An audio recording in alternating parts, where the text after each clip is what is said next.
going to tell a story in this video. Something I've been thinking about for a while is I'm going to talk about being a songwriter. I am a songwriter. I'm a musician. I play in a band, played in bands, and I still do, the Bohemian Mechanics. But I'd like to talk a little bit about songwriting, what it means to me, what I think of others as songwriters. And it might be interesting to people in general who like music or musicians and songwriters. So I'm going to attempt to make sense. Here I go.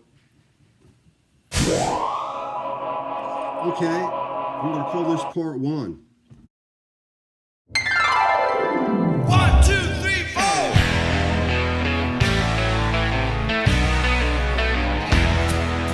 Mama's little red record box turned my head around. My young heart just jumped for joy when I heard those crazy sounds. 4 little discs, all it took, yeah, they called them 45s. From that day on, I was all shook up, my whole world came alive.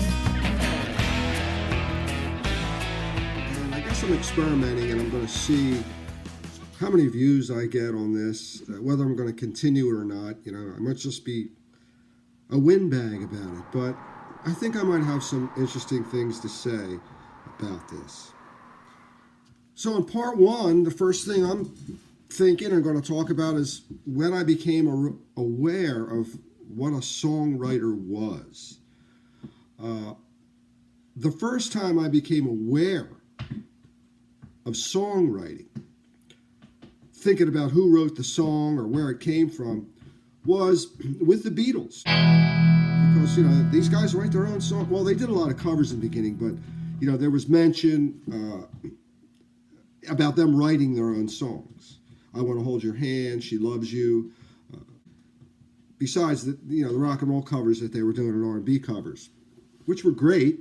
And I don't even know if, well, some of them I knew were covers, like when they would do Really Got a Hold on Me and Money. And I wasn't sure. A lot of people think the Beatles wrote Twist and Shout. Anyway, the Beatles kind of got me to think these guys are writing songs. And I had to be about, I guess about 13. I think it was 1963 going into 1964. That's when I started to play guitar from seeing the Beatles. Not right away. My mom, you know, didn't think I was real serious. I eventually got an acoustic guitar that was impossible to play, but I persevered. I remember the first thing I wrote was a song called Carol. Not real original, but it was about my first major breakup with this girl I was going out with as a 14, 15-year-old.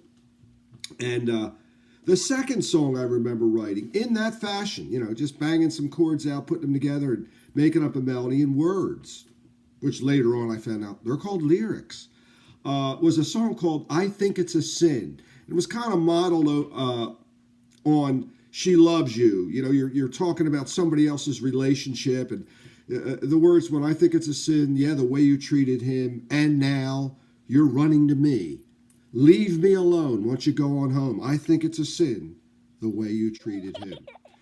So that's, you know, the Beatles were songwriters. And then I realized that some of the other English guys were too, like the Kinks. The Animals, I wasn't sure what was going on with the Animals.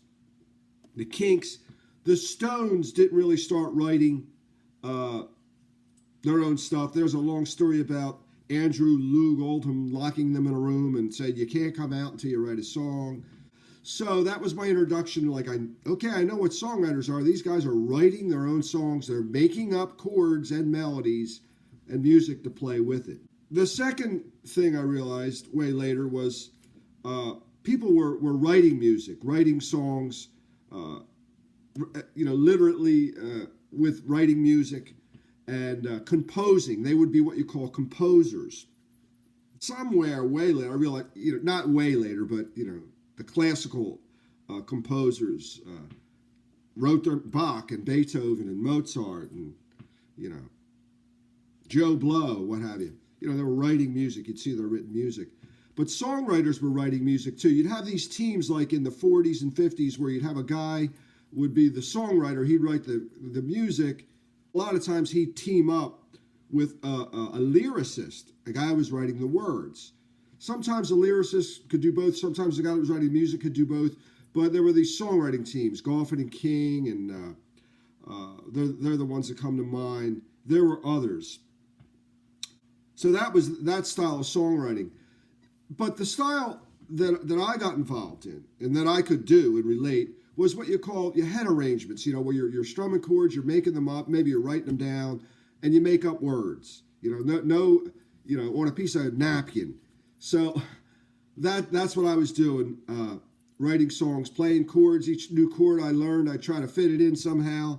And at one point I was guilty of using all the chords I knew with all the songs I would write. So this is going to be part one, and I'm almost finished. And some of the people I really admired and drew inspiration from in that style of songwriting.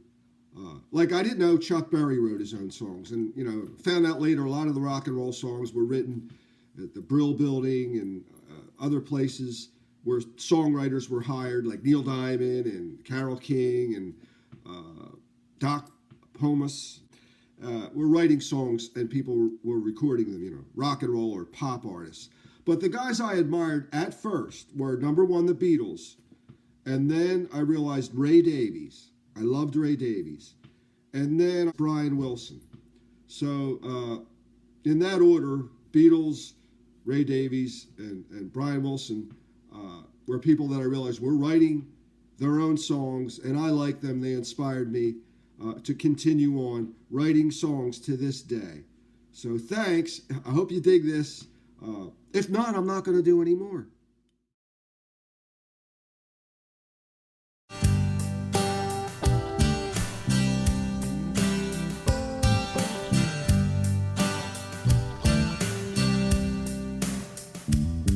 I was hanging out on Bleecker Street, chilling in the New York rain.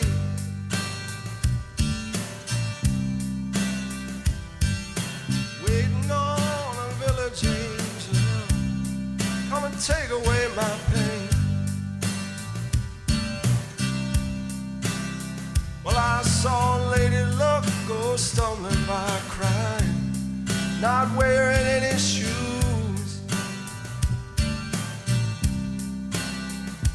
Then she ducked into the alley for a meeting with the blues.